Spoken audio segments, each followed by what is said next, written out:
مننه. زما نوم محمد ذکریا اکبری تخلص کوم د سویډن د کمیټې د تعلیم تربیه معاون. د پکتیکا په ولایت کې یو خو زمانی کورسونه دي، سموږ زمانی کورسونه لرو چې هغه تقریبا په اکثر مکتبونو کې په مساجدو کې د مولا امامانو په همکاري او زموږ د استادانو په همغږي سره مخ ته ځي.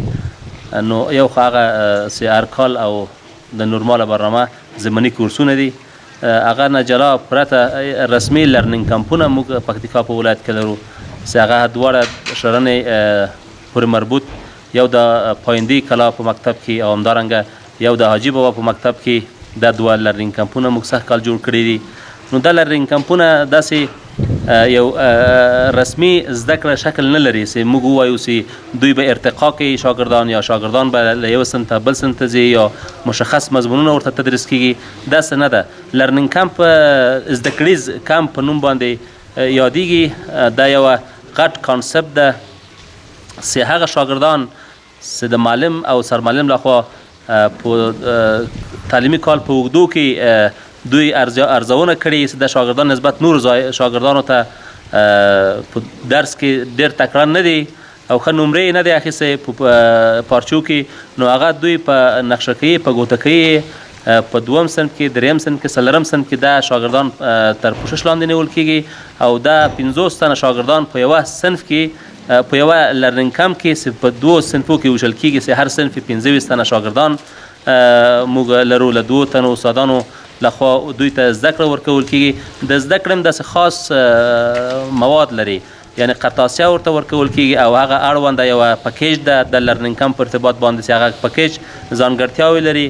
هر قرطاسیه ده، مثال نور داسې د قصې کتاب دی، څنګ د ریاضیات په برخه کې مختلف میتودونه څخه کار اخیستل کېږي، همدارنګه د جملو جوړولو کې، د کلماتو په جوړولو کې یا د تورې په زده کړه کې د شاګردان 2 میاشتې له اول د جنوري څخه بیا تر فبروري تر اخره پورې 2 میاشتې مکمل وخت د شاګردانو دلته نیول کېږي. همدغه هغه شاګردان چې په اصطلاح باندې لیست سوی دي په همدغه شاګردان باندې تمرکز صورت نیسي. نو انشاءالله دا شاګردان د 2 میاشتو نه وروسته بیا کولی شي چې هغه کوم زده کړه چې دوی ته ورکول کېږي کېدای شي راتلونکی کال کې دوی ښه پیاوړي او له نورو همصنفیانو سره څنګ په څنګ په مضامینو کې تکړه او پیاوړي وروزل شي. پکتیکا ولایت کې سویډن کمیټه په 15 ولسوالیو کې کار کوي. مرکز شرنه ده، یوسف خیل ده، ومنه ولسوالي ده، سراوزه ده او همدارنګه ګوملې ولسوالیو کې کار کوي چې ټول ټال 350 شاوخوا محلي صنفونه لري او دغه څنګ ته څلور هغه زده کړه شاګردانو ته ورکوي، څلور صنفونه چې هغه آمادګي دوره معلول شاګردانو لپاره دي چې هغه ومنه په ګومله کې موږ فعال دي. د تعلیمي کال په اوږدو کې همدغو شاګردانو ته دوی دغه ورکول کېږي. بسم الله الرحمن الرحیم. نوم مې کوټوال امیر ده او د حاجي پایندي ښوونځي سرښوونکی. دلته تقریبا 50 هغه شاګردان دي چې سویې لخوا دوی زوبل دي او سویې ټیټه ده. نو د سویډن موسسې لخوا د ژمنی لرنینګ کمپ په نظر کې ورته نیول شوی ده تر څو هغه زده کوونکي چې سویې زوبله ده هغه هم تکړه شي. 2 صنفونه دي او تقریبا 50 شاګردان بیخي ډېره مرسته ده ځکه دغه هغه شاګردان دي چې سویې ډېره زوبله ده.